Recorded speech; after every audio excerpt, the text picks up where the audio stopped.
¿Qué tal, amigos? Estamos el día de hoy grabando un programa más. El día de hoy vamos a hablar de un tema que por ahí me sugirieron, que es la depresión infantil. Por ahí una persona en algún momento en algunas clases comentaba que no existía la depresión, y habrá personas que crean que no existe la depresión infantil, pero la realidad es que sí. Sabemos que la depresión se caracteriza por unos síntomas específicos, como es la pérdida de energía, como puede ser el deseo así de no tener ganas de hacer muchas cosas, un estado de ánimo bajo, pudiera presentarse también una autoestima baja, inclusive hasta dolores musculares. Hay una cantidad de síntomas por ahí que indican que existe la presencia de un cuadro depresivo. El estado de ánimo, como lo comentaba, algunas otras características: a veces las personas suelen aislarse, les disminuye el interés por algunas actividades, pueden comer en exceso o perder totalmente el deseo de ingerir así la misma cantidad de comida. Pueden también, por ejemplo, pasar horas durmiendo, que duerman mucho. También son algunas características de la depresión. Bien, es importante saber que la depresión, primero que nada, aunque hay varios niveles, como es el leve, moderado, severo, grave, también existen algún tipo de variables en las condiciones depresivas, como por ejemplo puede ser la distimia, la anedonia y algunos otros grados de estado de ánimo bajo. Puede ser intermitente, puede ser recurrente, puede ser episodio depresivo, por ejemplo, grave o mayor. O sea, hay varios subtipos, pero aquí lo más importante es saber discernir sobre en qué momento una depresión pudiera ser clínica y también pudiera ser, por ejemplo, psicológica, emocional. Aún así, los factores van de la mano, pero cabe resaltar y señalar que la depresión clínica es cuando ya los neurotransmisores están alterados, los niveles del flujo de los neurotransmisores cerebrales. Comúnmente es lo que es la serotonina, la dopamina, y en muchas ocasiones, sobre todo en la parte del sexo femenino o en la parte de las mujeres, cabe resaltar que puede también ser una cuestión ahí que influya la parte hormonal. O sea, la parte hormonal también puede jugar un rol significativo en esta parte de las emociones y de los síntomas depresivos. Pero bueno, retomando la parte de la depresión infantil, sí existe la depresión infantil. Hay niños, por ejemplo, que empiezan a desarrollarla, y más hoy en día que en las escuelas y sobre todo en su desarrollo básico, primaria, secundaria, inclusive ya desde preescolar, pueden presentar un cuadro depresivo. Esto también porque ha aumentado la cantidad del bullying, lo que ustedes conocen como bullying, el acoso escolar, esta parte disocial. Eso es algo importante también que tomen en cuenta, porque hay un principio antes de la condición del agresor. Pero bueno, retomando la parte de la depresión infantil, sí existe, y los síntomas también en el niño. Puede ser que los niños sean inseguros, que sean introvertidos, que se mantengan aislados, que no jueguen en el recreo, que se alejen, por ejemplo, de los compañeros, que se sientan tristes, que tú los notes que su estilo de comunicación es muy limitado, o que hablan, por ejemplo, bajo. Hay algunos indicadores que no sean muy sociables.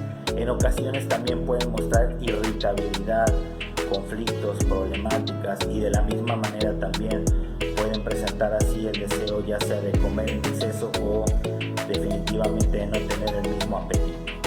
Entonces, la depresión infantil es algo que sí existe, y bueno, también existen instrumentos que pueden medir la depresión.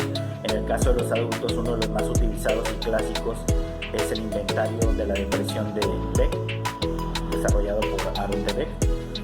El IDBEC es un instrumento que mide la depresión, y también, por ejemplo, a través de un puntaje te muestra el estado o el nivel, que es una guía para poder desarrollar un adecuado tratamiento para el paciente, utilizando algunos recursos como es el termómetro del ánimo en la terapia cognitivo-conductual, y algunas otras estrategias como explicar cómo funciona la depresión, cómo combatirla y romperla.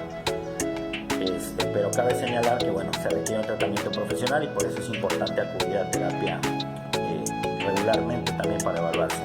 Y bueno, en la depresión infantil también hay un instrumento, se llama CDI. El CDI también es un instrumento que mide la depresión infantil. Entonces, básicamente, la depresión infantil, para combatirla, es importante fomentar los valores, fomentar el aprecio, fomentar a nuestros hijos que si ve a un niño que está calladito, que le haga plática, retomar esta parte de la amistad entre ellos, retomar esta parte del que se dan como hermanitos. Eso es algo muy importante que se está dejando mucho de lado socialmente y que se tiene que empezar a trabajar. Entonces, en el caso del niño también hay algunas actividades y algunas técnicas, inclusive un termómetro infantil, y también, por ejemplo, hay estrategias terapéuticas como el caso de la asertividad, el entrenamiento un poquito ahí en emociones, la resolución de problemas. Hay algunas técnicas que ustedes, o bueno, sobre todo los profesionales de la psicología, tienen al alcance y que utilizan para combatir este tipo de condiciones que se presentan y en la infancia se presentan. La ventaja es de que, por ejemplo, el niño con poquito puede lograr salir adelante si todo se da el trabajo bien entre padres, el terapeuta y los maestros o la parte del círculo social. Pero bueno, básicamente así está la depresión infantil. La depresión infantil en la mayoría de los casos no obedece a una cuestión profundamente clínica, o sea, no obedece a una cuestión de los neurotransmisores, más bien normalmente son por cuestiones psicológicas y emocionales. Generalmente es por desatención de los padres, por en la escuela él está sufriendo acoso, por no sentirse cómodo consigo mismo en el área social. A veces, aunque parece mentira, los niños no saben establecer relaciones. Yo sé que muchos han de pensar, es lo más fácil comunicarse con alguien, pero la realidad es que no. Yo algo que siempre les platico a las personas es, tenemos que entender que cuando nosotros vamos a hablar con un niño, su proceso cognitivo no es igual al del adulto. A un adulto tú le dices, oye, es que tienes que ver esto y tomarlo en cuenta, ¿a poco no lo ves? Y para uno de adulto es así como que inclusive de adulto no lo ves. Bueno, en el niño él no tiene esa capacidad de análisis de decir, debo de iniciar una conversación así, este es el tema correcto.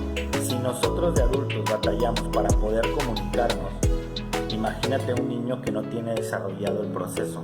Por eso es que antes los niños era de que para expresar el gusto en la infancia con una niña era así como que estarla molestando. ¿Por qué? Porque pues no sabes cómo abordar a una persona.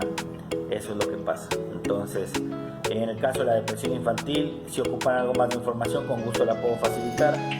Esto es más que nada meramente didáctico y también pues que se comprenda que sí existe y que un buen terapeuta, bueno, los terapeutas son los que pueden ayudar a combatir esta sintomatología y esta condición que se presenta tanto en niños como en jóvenes como en adultos, que también se presenta y varía. Pero bueno, el día de hoy el tema fue depresión infantil. Esos son los síntomas y características y tratamiento.